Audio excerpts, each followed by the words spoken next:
Ya, bismillahirrahmanirrahim. Assalamualaikum warahmatullahi wabarakatuh. Bisa? Coba-coba kameranya ke kiri. Ini ke bawah nih. Tuh ada kaki-kaki siapa nih? Udah mas, udah belum? Nih, hapus yang depan dulu nih, tolong. Ini. Asisten, mantap. Minjem tisu lagi, satu tisu. Sambil dihapus kita bismillah dulu pemirsa ya. Perbarui bismillah lagi, hari ini kita akan belajar terusan dari prinsip yang masih ketiga dan keempat. Ya, yakni bahwa sedekah itu, pulang kampung itu sebagai ibadah dan pulang kampung sebagai momen doa yang terbaik. Ya mas, masih ya? Nanti ada sepatu saya juga belum disemir. Kapan lagi? Ini asisten kita ya di Antep. Sini dong, nengok biar mukanya kelihatan. Yes, nah, gitu. Jadi ke grogi kalau ngeliat TV, Ustaz. Pemirsa, saya minta doanya buat abahnya Hekal. Saat ini lagi sakit dan di rumah sakit ya. Kita minta doa dari pemirsa semua buat Hekal punya abah. Dan doa juga buat semua yang pada sakit pemirsa. Mudah-mudahan Allah angkat segala penyakitnya. Dan Allah ampuni segala dosanya. Insya Allah Allah sehatkan juga yang sehat. Dihindarkan dari penyakit dan dipanjangkan umur dalam keadaan walafiat, enak dibawa ibadahnya. Al-Fatihah. A'udzubillahi minasyaitonirrajim. Bismillahirrahmanirrahim. Alhamdulillahirabbil alamin arrahmanirrahim maliki yaumiddin. Iyyaka na'budu wa iyyaka nasta'in ihdinas siratal mustaqim siratal ladzina an'amta 'alaihim ghairil maghdubi 'alaihim waladdallin. Amin. Ya, terusin lagi. Iya, terusin. Baik pemirsa, kita belajar prinsip yang ketiga dan keempat masih kemarin. Pulang kampung itu ibadah. Apapun kita bisa lakukan sebagai ibadah. Bukan cuma pulang kampung, tapi kuliah, ke pasar, ke tukang jahit, bahkan makan. Itu makan ini kan jadi ibadah.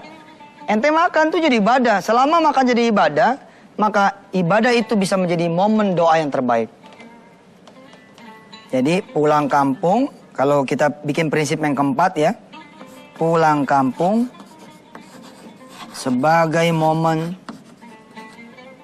doa yang terbaik.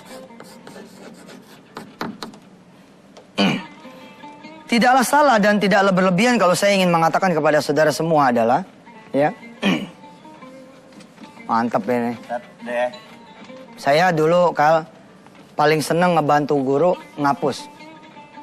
Karena kalau bantuin guru ngapus kita suka didoain. Amin. Nah, contoh tadi kan, begitu ngapus kita doain Aikal punya abah, subhanallah. Makasih ya. Waalaikumsalam. Ya, pemirsa, pulang kampung sebagai momen doa yang terbaik. Tadi ini saya ngajarin pemirsa semua. Jadi sekarang yang hilang itu kan akhlak ya. Betul nggak? Yang hilang itu adalah akhlak, adab. Nah, saya demen tuh kalau sama Antep nih punya kru, subhanallah, akhlaknya cakep-cakep sama guru. Kita kalau ngaso dikit udah ada yang datang mijitin. Wah elah, subhanallah. Itu ilmu saya waktu dulu. Ilmu saya ketika dulu kalau ngelihat guru bawa tentengan tuh, kita ambil tentengannya. Bantuin Ustadz, kita bawa, subhanallah. Walaupun kata cuman kitab tipis. Tapi kan lain kalau kita yang bawa gitu loh. Ustadz maaf, kitabnya saya yang bawain Ustadz. Oh iya silakan. Ngobrol deh sama Ustadz sambil jalan. Udah sampai mana pelajarannya? Wah gitu. Betul. Ngelihat guru nih di mejanya belum ada air minuman, ya saya sebagai anak murid saya langsung tawarin Ustadz saya, Ustadz mau kopi atau mau teh manis? Apa aja sob terserah. Baik Ustadz, duitnya Ustadz. Lepen gue murid kagak ada duit. Murid SMP nggak duitnya. Kirain bapak kamu mau beliin. Ya udah nih buat kopinya. Sob kembaliannya buat kamu ya. Subhanallah, itu mau guru mau begitu. Ya, ngelihat guru motor guru jelek, beliin yang baru. Lah beneran ente pentingin guru, Allah akan pentingin hidup ente. Bener, bukan berarti saya pengen dipentingin ente, enggak. Ini pelajaran. Nih ya, lebaran. Ente lebaran. Coba sekali-kali inget juga tuh lebarannya guru. Ini guru udah lebaran belum ya? Beliin anaknya, beliin bininya pakaian segala macam. Subhanallah tuh ini nih. Ini kan guru kayak orang tua juga hitungannya. Apalagi tuh kalau guru misalkan punya rumah bolong, betulin. Listriknya tanggung. Karena keberkahan ada di situ. Taib, kita terusin lagi balik ke materi kita. Pulang kampung sebagai momen doa yang terbaik.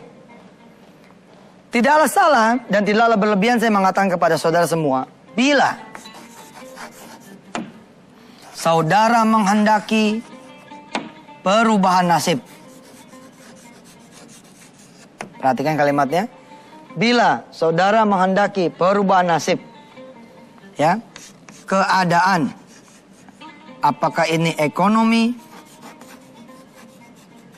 pekerjaan, karir, kehidupan sosial, maka tidaklah salah dan berlebihan kalau saya mengatakan kepada Anda semua, maka pulang kampunglah.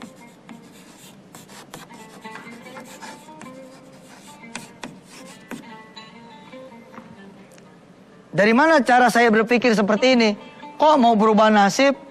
Ya, kok mau berubah ekonomi, miskin jadi kaya, kaya jadi sejahtera, berkah, pekerjaan dari nggak punya jadi punya, kehidupan sosial jadi hina, jadi mulia. Kok saudara dengar sekarang kalimat dari Yusuf Mansur, maka pulang kampunglah. Dari mana tuh ceritanya? Tetaplah di Wisata Hati Antv bersama Yusuf Mansur.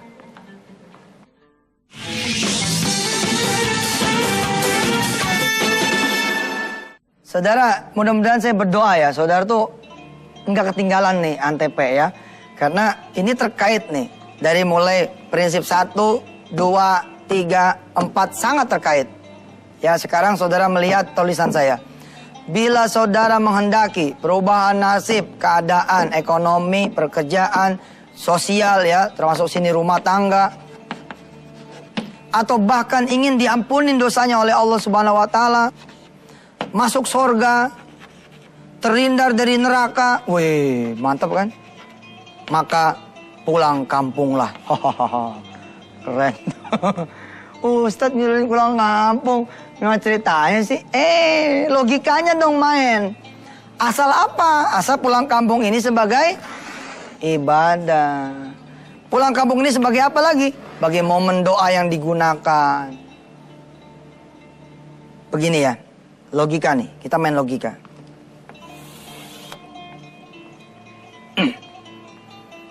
Ibadah sholat fardu nih, sholat fardu zuhri atau fardu asri atau fardu isya'i, berapa menit kira-kira? 5 menit. Ya itu sholatnya patok ayam. Standar kira-kira 10 menit lah ya. Kalau dihitung dari mulai gulung tangan, gulung kaki, jalan ke toilet, ambil wudhu, kira-kira setengah jam. Kurang lebih ya, kurang lebih setengah jam. Lihat, 30 menit.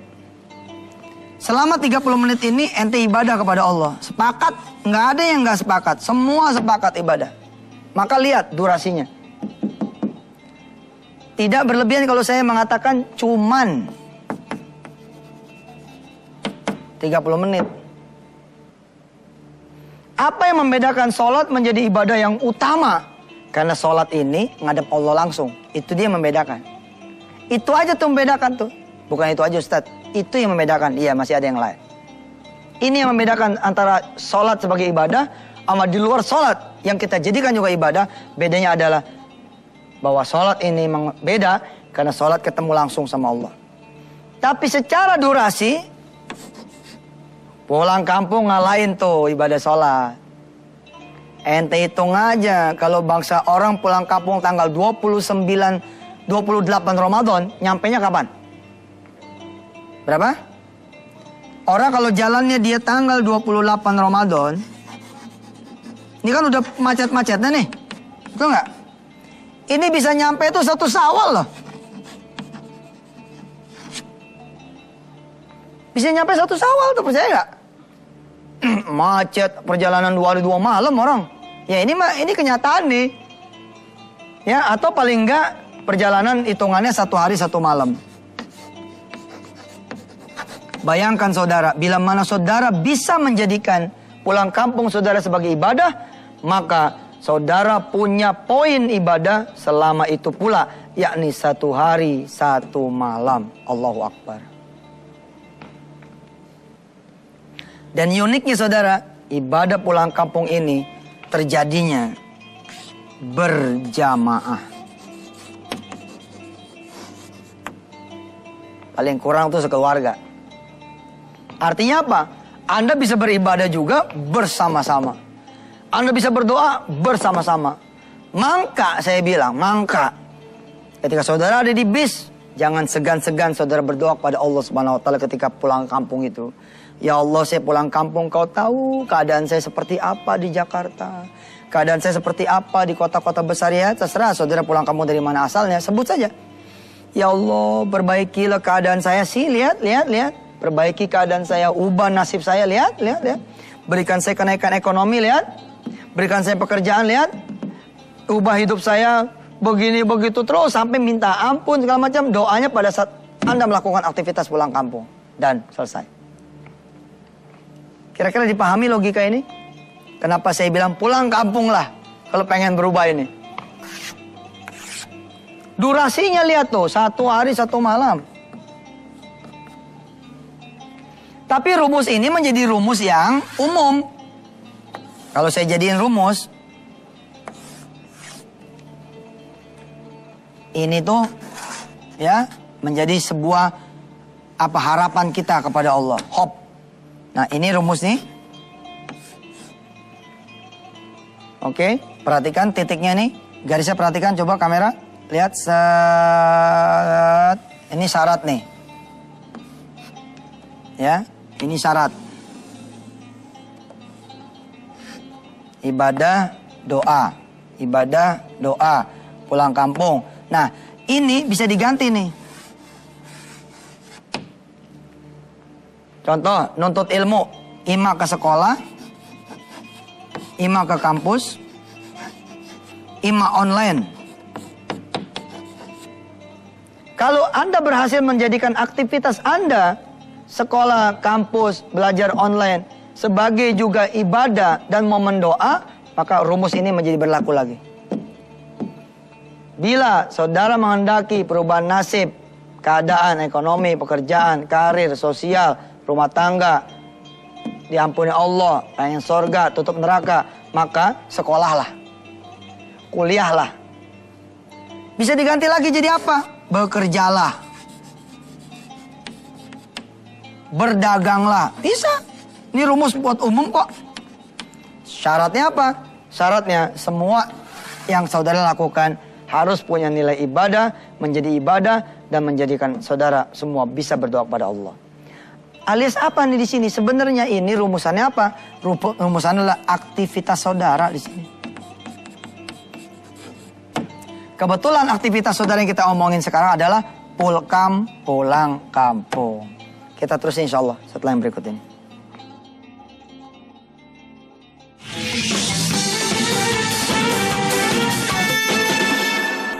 Baik saudara, kembali lagi bersama Yusuf Mansur di Wisata Tian TV. Saya melihat dari sisi durasi,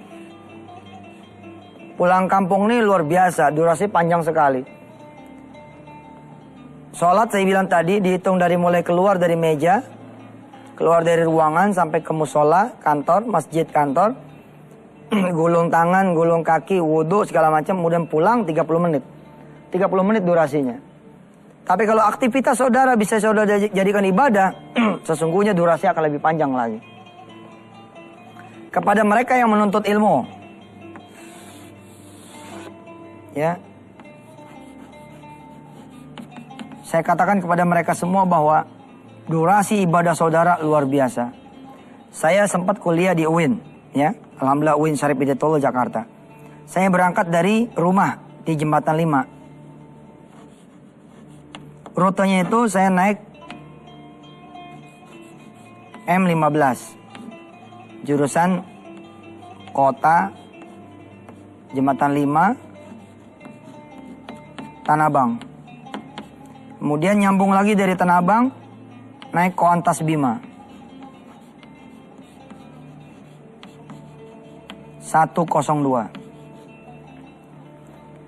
Itu saya perlu jalan habis subuh saudara. Nyampe kampus kira-kira jam 8 atau jam 9. Maka Allah akan menghitung saya beribadah mulai dari keluar kamar, pakai baju, sampai kemudian ke kampus, sampai pulang lagi sore, kira-kira jam 17.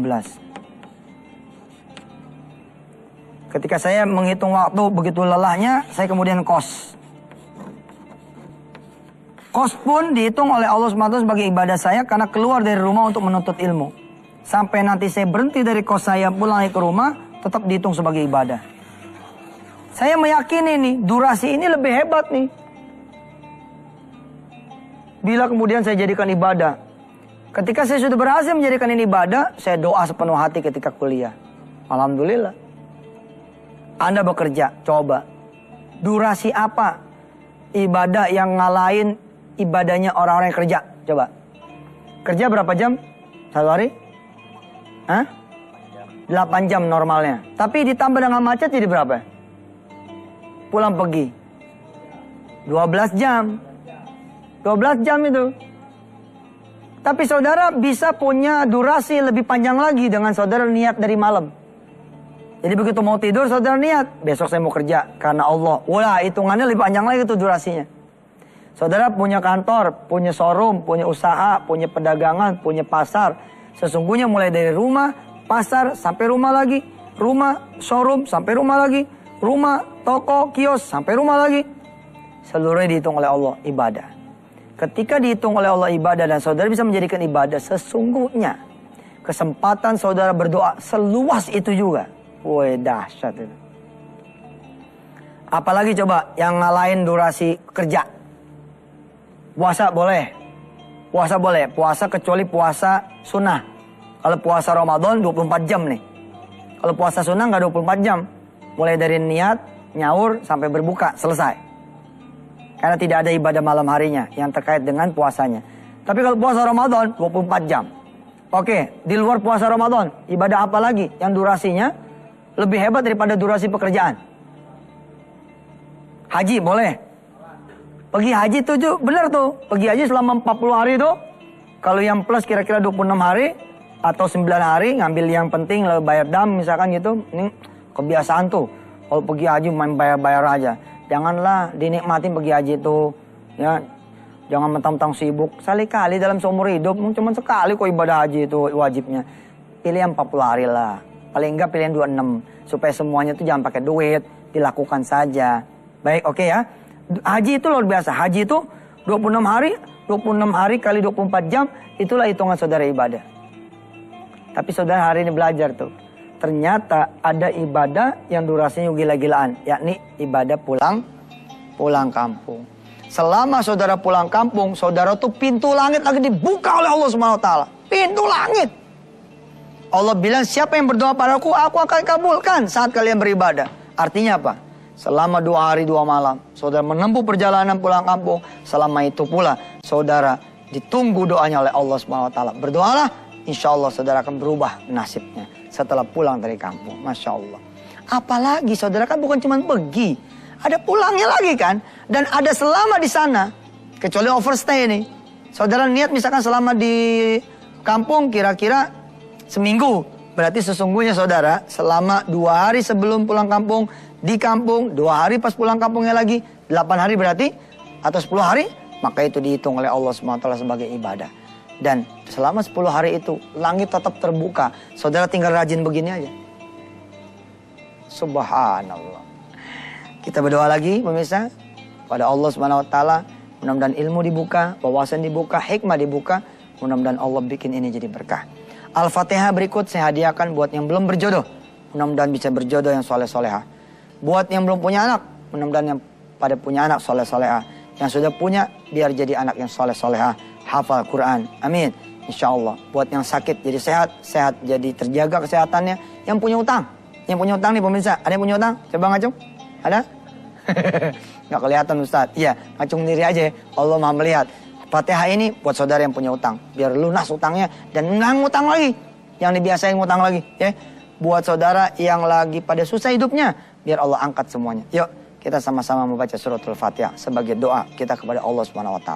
Al-Fatihah. A'udzubillahi minasyaitonirrajim. Bismillahirrahmanirrahim. Alhamdulillahi rabbil alamin. Arrahmanirrahim. Maliki yaumiddin.